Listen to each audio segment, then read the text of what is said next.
Fidèles téléspectateurs, bonjour et bienvenue sur cette belle émission Fais pas dans le monde. Fais pas dans le monde, c'est une émission qui va vous montrer l'évolution de l'église Fais pas Nzambe Malamu partout dans le monde sans limite. Donc au Tambola, donc évoluer ensemble, nous allons vous montrer les activités qui se déroulent à l'église Fais pas Nzambe Malamu sur cette chaîne de télévision Lama TV. Ici sur ce plateau, nous avons reçu pour vous les pasteurs de l'église Fais pas Nzambe Malamu du paroisse Massina 5 qui est ici ensemble avec nous. Il va se présenter, à qui déjà je vais déjà adresser la parole et dire bonjour pasteur. Bonjour. Merci beaucoup. Il y a des téléspectateurs qui veulent vous connaître. On vous appelle comment, si vous pouvez vous présenter? Merci beaucoup. Moi, je m'appelle pasteur Jean-Pierre Lama. Je suis pasteur de l'église Fais pas Nzambe Malamu, précisément de la paroisse de Massina 5, comme pasteur responsable. Le langage ordinaire de notre église, on appelle pasteur titulaire. Oui. Et l'église est située sur l'avenue Mabaka, numéro 70 bis, quartier 3, dans la commune de Massina, précisément dans le district de la Tchad. Merci beaucoup. L'église est située sur l'avenue Mabaka, comme vous venez d'écouter. Le pasteur vient de dire, il a tout présenté, j'espère. C'est dans la commune de Massina, à Tchangou, précisément, là où moi, le cadet de Bibisonio Soto. Alors, pasteur Lama, je voulais vraiment, ensemble avec les téléspectateurs, nous voulons connaître vraiment, si vous pouvez nous présenter l'église Fais pas Nzambe Malamu, qu'est-ce que vous pouvez nous dire? L'église Fais pas Nzambe Malamu a commencé en quelle année et qui est le cofondateur de cette église? Oui, c'est très bien connu. Oui. L'église Fais pas Nzambe Malamu a commencé depuis 1967. 1970. 67. 67. Oui.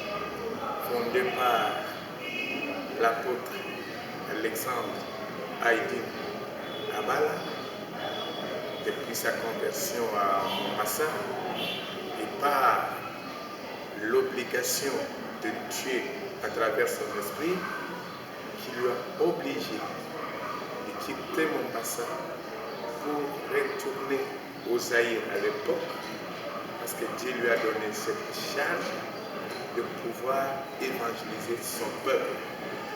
Donc, depuis sa conversion, alors qu'il est arrivé au Zaïre de l'époque, Congo actuel, et il a commencé l'œuvre. Il a commencé l'œuvre précisément à 1967. Pour ne pas vous prendre beaucoup de temps, si je peux dire comment il est arrivé, où il a commencé, ça va nous prendre tout le temps. Mais le fondateur s'appelle apôtre Alexandre Haïdine Abala, qui a fondé l'église Fais pas depuis 1967. Il est vivant? Non, il est déjà décédé, paix à son âme. Depuis quelle année? Depuis 1997. Depuis 1997. Après lui, qui avait succédé? Après lui, il fut succédé par l'évangéliste international Révérend Péfa, qui a pris le bâton de commandement depuis cette année-là, et il a continué avec l'œuvre que l'apôtre Haïdine Abala avait laissée, et l'œuvre en question qui continue jusqu'à ce jour. Lui aussi, après 6 ans, presque 7 ans de sa mission, il a plu au Seigneur de pouvoir lui rappeler, et il était décédé, il est aussi parti, et qu'après lui, le Seigneur a porté son choix sur la servante de l'Éternel, notre chère maman Ambigo, qui fit l'épouse du fait apôtre Alexandre Haïdine Abala. Je pourrais dire que cette maman qui a commencé l'aide avec son mari, elle fut le troisième responsable qui a pris la direction de l'église Fepaco Zambemala. Et après elle, maintenant nous sommes avec l'évangéliste international, notre cher papa Erego Aïdine Abal, qui a pris le bateau de commandement après le décès de notre chère maman, que son âme repose en paix. Et c'est papa Erego qui a pris maintenant le bateau de commandement de l'église de Fepaco Zambemala jusqu'à ce jour. Et il est en train de suivre même pas la même doctrine, la même vision que l'apôtre Aïdine Abal, le fondateur de l'église de Zambemala, malgré la succession de ces responsables, l'église est toujours sur sa doctrine depuis sa fondation. Merci beaucoup. Là, c'était l'historique de l'église de Fepaco Zambemala avec le pasteur Lama Jean-Pierre du paroisse Massina 5. Vous avez dit qu'il suit toujours les doctrines jusqu'à présent. Maintenant, nous voulons connaître quelles sont ces doctrines-là que vous utilisez ici à l'église de Fepaco Zambemala. Nous, notre doctrine, c'est le christianisme. Autour du christianisme, il y a, autour de la doctrine, il y a les dogmes. Je peux peut-être citer, nous croyons au ministère de la femme, nous croyons au Saint-Esprit, nous croyons au retour de Christ, nous croyons à l'action du Saint-Esprit dans la vie des fidèles, nous croyons au mariage monogamique. Il y a plusieurs éléments ou plusieurs dogmes qui attirent la doctrine de l'église de Fepaco Zambemala qui est centrée sur le christianisme. Qui est centré sur le christianisme. Nous voyons d'autres fois, pasteurs, soyons d'abord des réalistes. Nous voyons dans d'autres églises, dans d'autres doctrines, je ne sais pas si bon, en fait, je jette les noms, je ne vais pas citer, je ne peux pas commencer à citer les noms des églises ici, mais en fait, nous voyons de Baselaka, Bazosela Pochette, Bazosela Mouchoir, ici à l'église de Fepaco Zambemala. Tout ça, vous ne le faites pas. Pourquoi? Madame la journaliste, je vais jurer sur l'honneur de notre Dieu que l'apôtre Aïdine Abal Alexandre, quand le Seigneur s'en révélé à lui et lui a mis cette charge dans son cœur, il a fixé sa vision sur les Écritures, uniquement la parole. Dans Zambemala, il n'y a aucune cérémonie, aucun rite quelconque pour pouvoir peut-être refléter l'image d'une certaine catégorie de sectes. Nous nous sommes basés sur la parole de Dieu. Pas de mouchoirs, pas d'eau, pas de parfum. Il peut peut-être sentir l'odeur de parfum comme nous sommes là. C'est parce que chacun de nous a essayé quand même de mettre un peu de parfum pour l'odeur de son corps. Mais au sein de l'église, on n'utilise rien, pas de sel, pas de poids, il n'y a aucun élément. Mais au moins, prophétisez quand même. Il y a les dons de prophétie à l'église de Fepaco. On n'a pas de prophète à l'église de Fepaco, on n'a pas de prophète, mais nous croyons au don de prophétie. Pourquoi vous n'avez pas de prophète? Parce que vous n'avez pas de vision, quoi. Madame, l'apôtre fondateur de cette église, inspiré par le Saint-Esprit, il croyait au don de prophétie. Mais pour pouvoir asseoir la parole de Dieu et le salut dans le cœur des enfants de Dieu conformément à sa mission, il a déjà compris, révélé par le Saint-Esprit, que les prophètes sont parmi les gens qui amènent souvent les chrétiens vers les déluge. Et il a préféré focaliser son attention sur l'évangélisation. C'est pourquoi notre église s'appelle Fraternité évangélique. C'est-à-dire basée sur l'évangélisation, pas pour la prophétie. Alors qu'il y a des églises prophétiques. Nous sommes une église évangélique.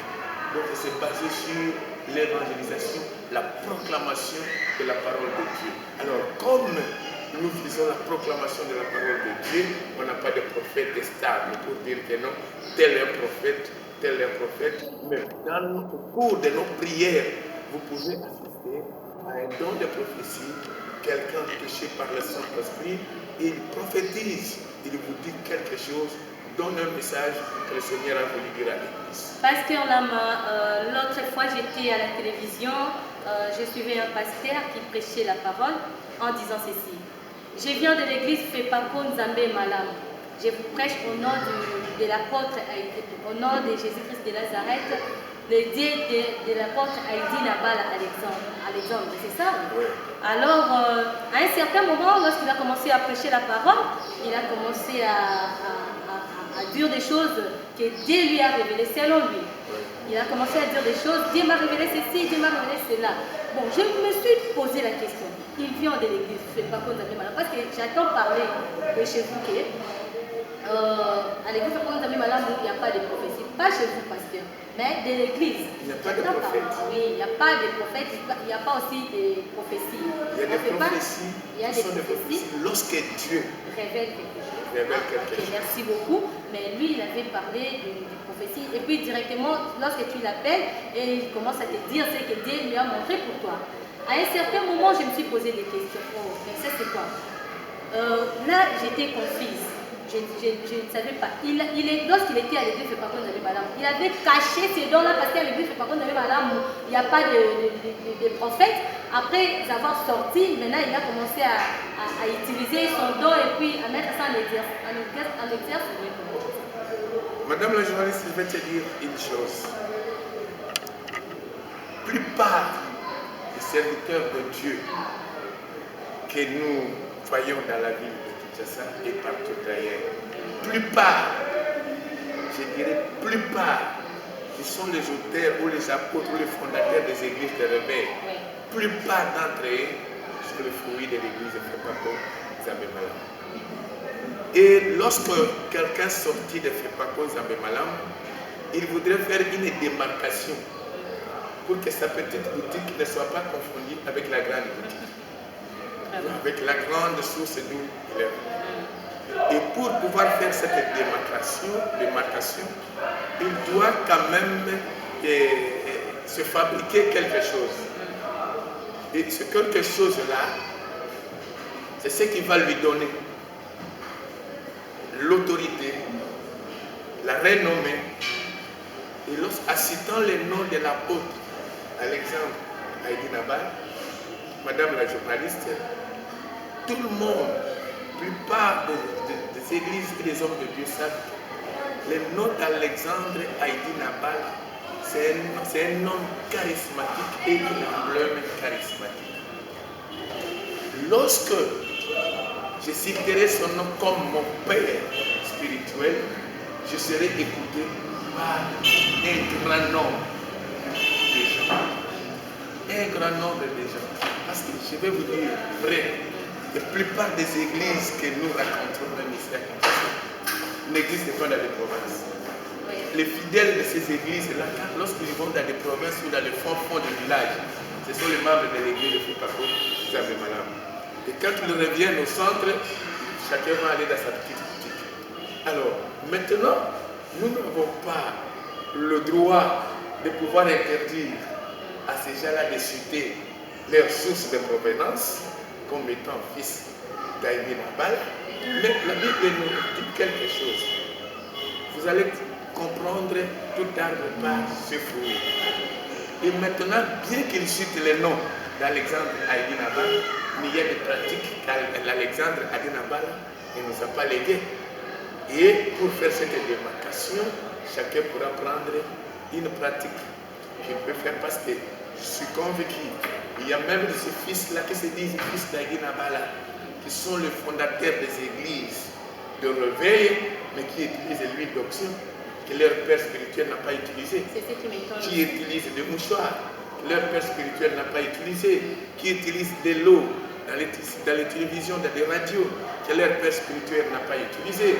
Pour nous, ce n'est qu'une démarcation pour se faire l'honneur en citant le nom d'Alexandre Aïdine Abala.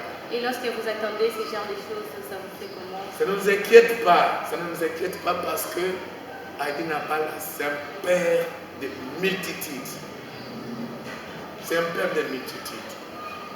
Mais heureux ceux qui l'honorent et qui honorent sa mémoire en restant basé sur la doctrine qui lui a été inspirée par le Saint-Esprit. Je voulais encore demander une chose, vous étant un serviteur de Dieu, j'attends d'autres chrétiens qui disent Nakombo ya Nzambe un tel. Chez vous, vous ne faites pas ça?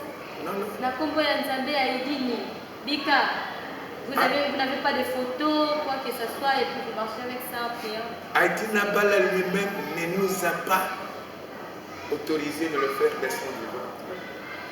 Et si nous voulons honorer sa mémoire, nous ne le ferons pas même après sa mort. Je vais te dire quelque chose. Un jour, il a été accueilli quelque part, dans l'île de province, et on a étalé les pagnes, maman a étalé les pagnes pour qu'il puisse marcher dessus. Il a dit ceci, qui suis-je moi? Il a marché à côté, et quand on lui a posé la question, mais pourquoi tu n'as pas marché sur les pagnes? Il dit, Christ lui-même a piétiné ses pagnes et il marche là-bas.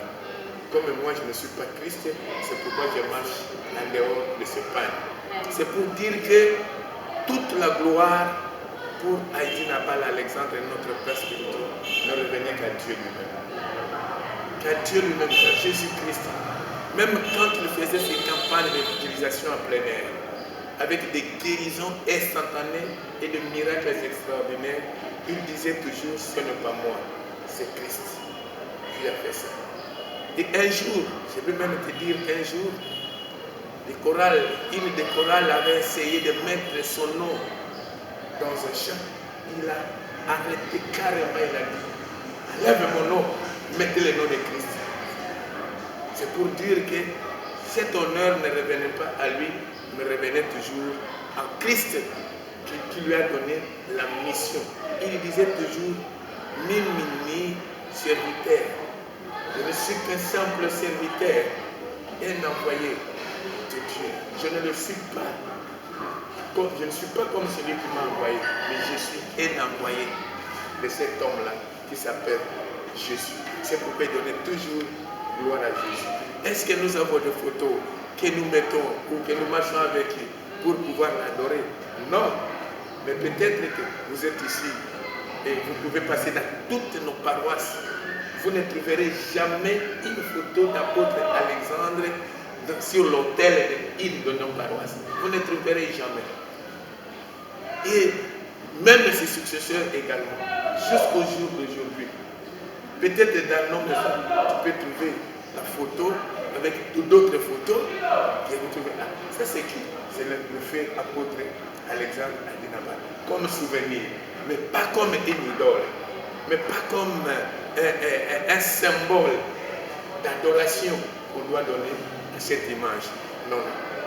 Merci beaucoup, pasteur. Là, je vois comme nous allons boucler maintenant cette page que nous parlons de l'apôtre Alexandre. Nous voulons maintenant vous demander, comme étant pasteur, vous avez une grande église aussi et une grande paroisse que vous dirigez. Nous voulons savoir dans votre paroisse, vous avez combien, comment vous faites? Dans votre paroisse, vous faites comment? Quelle organisation que vous avez? Ça va? Voix. Vous savez déjà. Je voulais vous demander, pasteur Lamba Jean-Pierre, vous dirigez une grande paroisse de l'église Papa Konzambe Malamu qui est Bassine à 5. Nous voulons savoir quelle organisation que vous avez ici. Oui, dans notre paroisse, nous n'avons pas d'organisation particulière.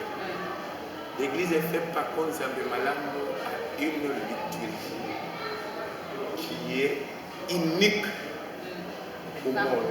Partout où vous allez trouver l'église faite par Konzambe Malamu, c'est la même liturgie, c'est la même organisation. Par exemple, dans des provinces, vous trouverez qu'il y a un pasteur provincial et son adjoint. Vous trouverez qu'il y a un pasteur de district et dans les paroisses, il y a un pasteur titulaire et un pasteur adjoint. Et dans toutes nos paroisses, pasteur titulaire, pasteur adjoint, il y a les diacres. D'autres communautés appellent les anciens, mais nous, chez nous, ce sont les diacres. Vous trouverez au niveau de la coordination du choral, vous trouverez qu'il y a la chorale A qui est uniquement pour les hommes, la chorale B qui est uniquement pour les jeunes filles, la chorale C uniquement pour les mamans et les codymes pour les petits enfants. Donc c'est la même organisation et la même liturgie, le même programme de la prière. Commençons la prière par ceci, par cela, dans toutes nos paroisses. Dans toute l'église, c'est pas comme ça fait mal, la liturgie et l'organisation. Là, c'est depuis lorsque lui-même était. Oui, c'est depuis la fondation de l'église jusqu'aujourd'hui que nous avons près de 52 ans d'existence et on venait de fêter le cinquantenaire il y a 2 ans passés. L'église n'a jamais changé de liturgie, n'a changé aucune chose. Et alors vous-même, comme étant pasteur, qu'est-ce que vous avez comme organisation? Et comme pasteur, et c'est là où il y a maintenant un peu de divergence, dans le sens que nous, chaque pasteur fusionnaire dans sa paroisse peut mettre de l'organisation de séminaires. Sans avoir s'adresser au sommet. Chez nous, quand il y a un séminaire qui peut prendre beaucoup de jours, vous allez engager la direction. Vous trouvez vraiment la direction. Dans la paroisse, nous voulons faire un séminaire d'autant de jours et parce que le programme officiel pour les paroisses fonctionne. L'Église ne fait pas fonctionne de la manière suivante. Notre direction générale qui se trouve sur l'avenue Chouapa, numéro 79 dans la commune de Kinshasa, fonctionne le lundi, le mercredi, le vendredi, le dimanche. Mais les paroisses fonctionnent le mardi, le jeudi et le dimanche. Pourquoi? C'est pour permettre aux fidèles de nos paroisses d'être aussi à la direction générale. Donc c'est pour toujours uniformiser. Quand il y a même un enseignement qui se donne à la direction, c'est toutes les paroisses qui en sont au courant. Parce que nous voulons marcher dans la même vision.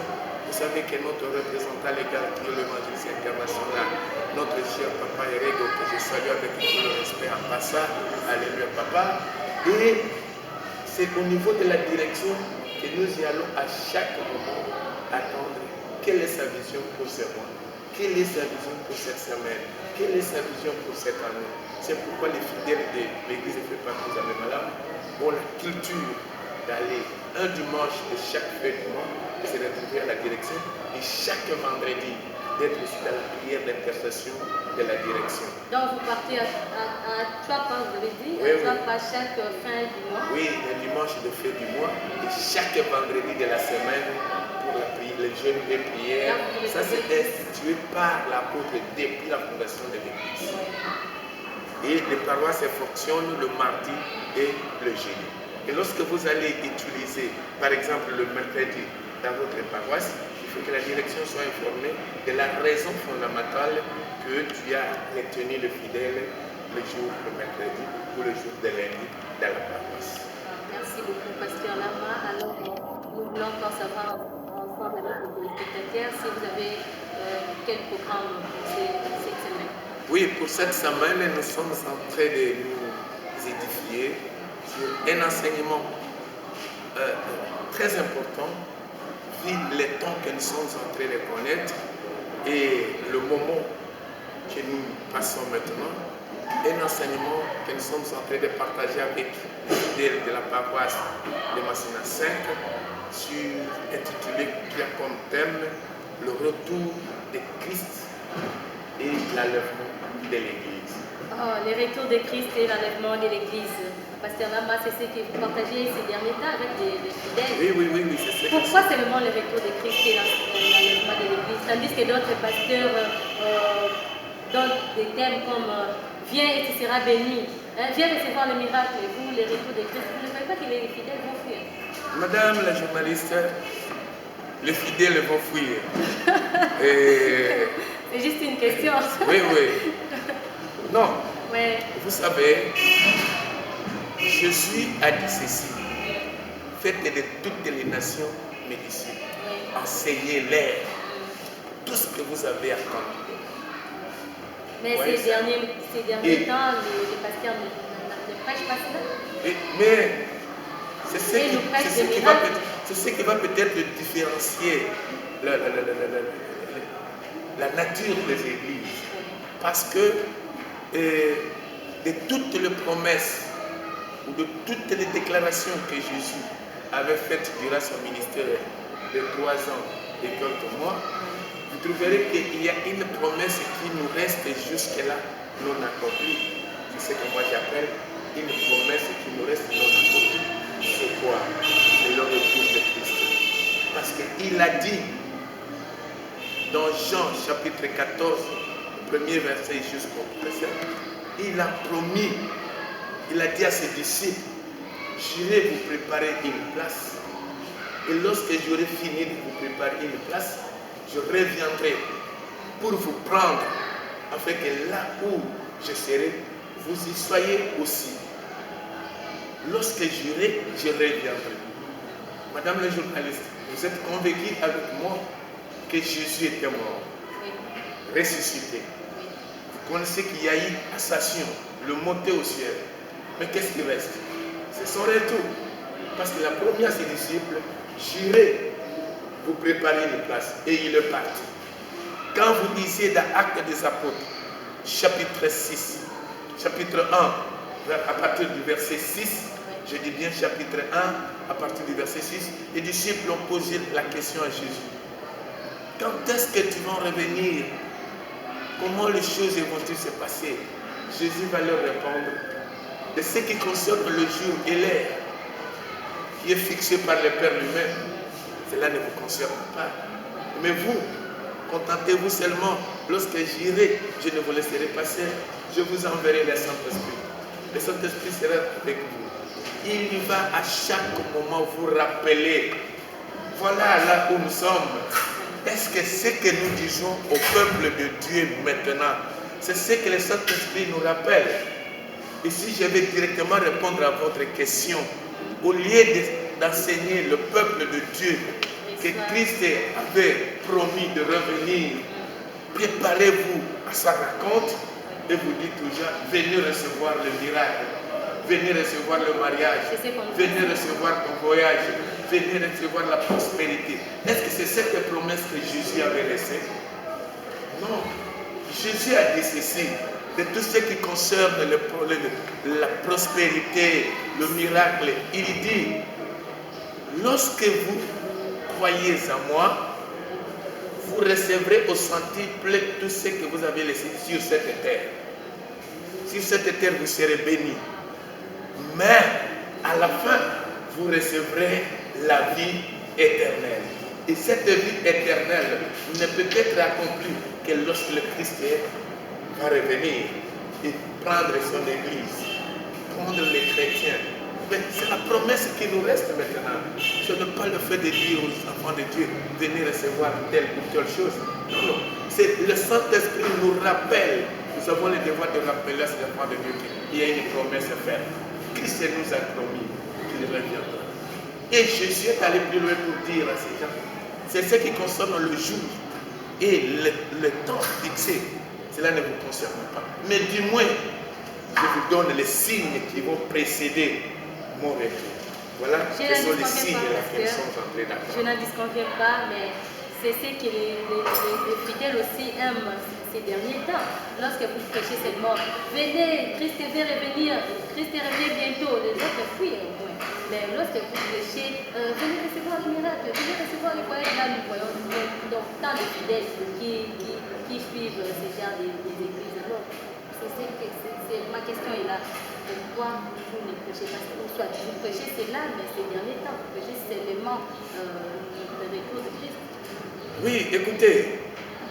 Ou bien à l'église, c'est pourquoi madame, on ne prêche pas, venez recevoir. Non, non, non. Chez nous, à l'église, il n'y a pas de venir recevoir. Il n'y en a pas. Non, non. Mais à l'église des Abemalam, on prêche la parole de Dieu. Vraiment. Or, dans la prédication, dans la parole de Dieu, il y a des promesses. Vous voyez ça? Et ces promesses-là s'accomplissent sur base des Écritures. Vous voyez? Alors, tout enfant de Dieu doit savoir qu'il n'est pas à l'église pour seulement recevoir la prospérité, mais il est à l'église pour pouvoir attendre le retour de Christ et recevoir également la vie éternelle. Une fois j'étais partie Jésus, chercher. je ne vous coupe pas la parole, Jésus avait dit ceci. Oui. Cherchez premièrement le royaume de Dieu et sa justice. Et le reste vous sera donné par-dessus. On n'aura pas venir chercher ça. Comme nous recherchons d'abord le bienfait du royaume de Dieu, les bénédictions viendront. Pasteur Lama, une fois j'étais partie chanter dans une église. Moi je ne dis pas les noms des églises. Oui. Dans une église quelconque, un pasteur était sur la chaire, il allait prêcher la parole. Comme il était invité aussi, il était un pasteur visiteur qui était venu. Et puis lorsqu'il a commencé à prêcher seulement le retour de Christ, le pasteur de l'église s'est tenu debout pour aller lui dire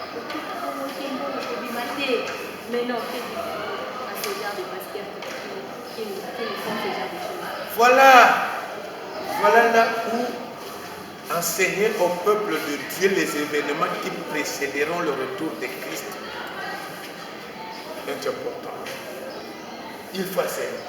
Parce que parmi ces événements, je peux vous citer, dans le livre de Matthieu chapitre 24, verset 24, Jésus a déjà prévenu à ses disciples. Il dit, l'un des événements qui va précéder mon retour, vous verrez la multiplication des faux prophètes. Les faux prophètes qui aimeront plus de l'argent. Vous voyez ça? Ils aimeront plus de l'argent. Les gens ne supporteront pas la saine doctrine. Ils aimeront qu'ils écoutent des bombards, les choses qui sont purement terrestres et charnelles. Et vous allez comprendre que non, ces genres de serviteurs de Dieu, c'est ceux-là qui sont à la recherche de la prospérité. Nous, en Abemalam, moi je ne cherche pas la prospérité, parce que la prospérité vient après avoir reçu le royaume. Qu'est-ce que vous pouvez dire à ce genre de personnes?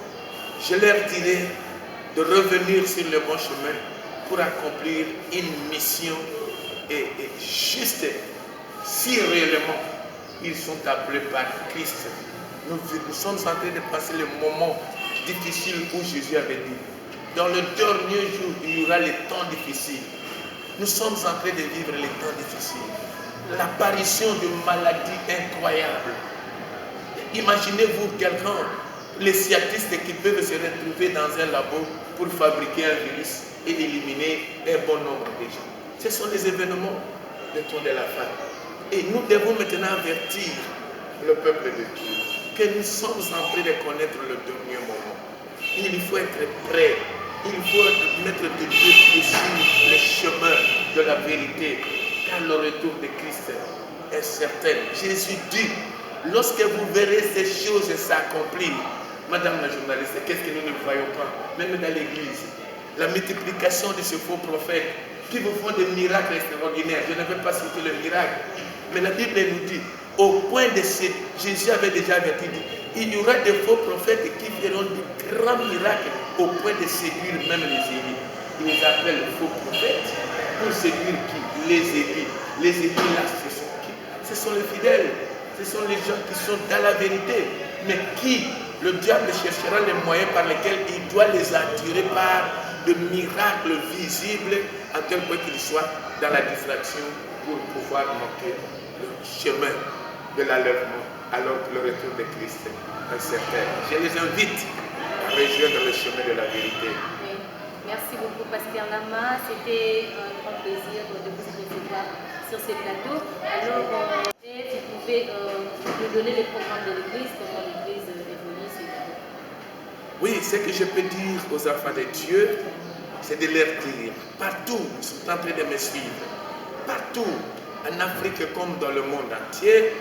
Vous savez, lorsque nous sommes en train de parler de Jésus-Christ à travers les réseaux sociaux, les télévisions numériques. Le monde entier nous écoute. Je le rappelle que la promesse de Christ qui est maintenant sur la table du royaume de Dieu, c'est le retour de Christ. Qu'il se prépare, ne soyez pas distraits. La prospérité, le mariage, le voyage, tout ce que vous pouvez avoir comme besoin sont le produit du royaume.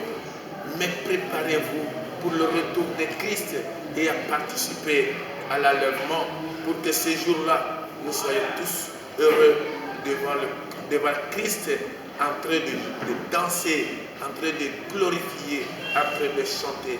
Mon frère, ma soeur, ne manquez pas ce rendez-vous. Ne manquez pas le ciel, mon frère. Ne manquez pas le ciel, ma soeur, à cause du bonheur de ce monde. Mais soyez candidats parmi les voyageurs de ce monde vers le ciel. Dans notre église, nous sommes toujours, comme nous sommes au niveau de la fête de l'année, nous sommes toujours en train de préparer le peuple de Dieu à pouvoir être à côté de Dieu. Parce que le mois de la fin qui a conduit vers la fin de l'année, il y a toujours des catastrophes et des catastrophes. Nous attirons l'attention du peuple de Dieu. Et actuellement, nous sommes dans l'enseignement, comme je vous ai dit, que nous sommes jusqu'à la fin du mois de novembre. Nous sommes toujours dans l'enseignement du retour de Christ et l'enlèvement de l'Église. L'enseignement, c'est chaque jour? C'est chaque jour, chaque lundi, et chaque mardi, mercredi et jeudi. Nous donnons cet enseignement pour préparer les fidèles de la paroisse de Massina 7 et de l'Église de Fepaco en général à se préparer pour le retour de Christ. Et le mois de décembre, nous sommes prêts à recevoir du Saint-Esprit son orientation pour pouvoir amener le peuple de Dieu devant le Seigneur.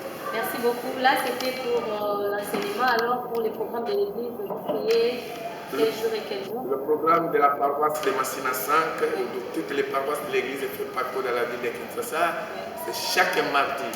Le mardi, nous avons prière, jeûne et prière de paroisse qui commence à 6 h pour s'arrêter à 16 h, et puis les cultes ordinaires de 17 h à 19 h 30. Et chaque jeudi, nous avons le culte ordinaire de 17 h 30 jusqu'à 19 h 30, précédé de culte des mamans de 6 h à 8 h. Et chaque dimanche, nous sommes là de 7 h 30 à 11 h 30 dans la paroisse de Massina 5 qui est située au niveau du quartier 3 de la commune de Massina, sur la rue Mabaka numéro 70, juste derrière la station Eugène de quartier 3. Si vous pouvez donner aux téléspectateurs votre numéro de téléphone.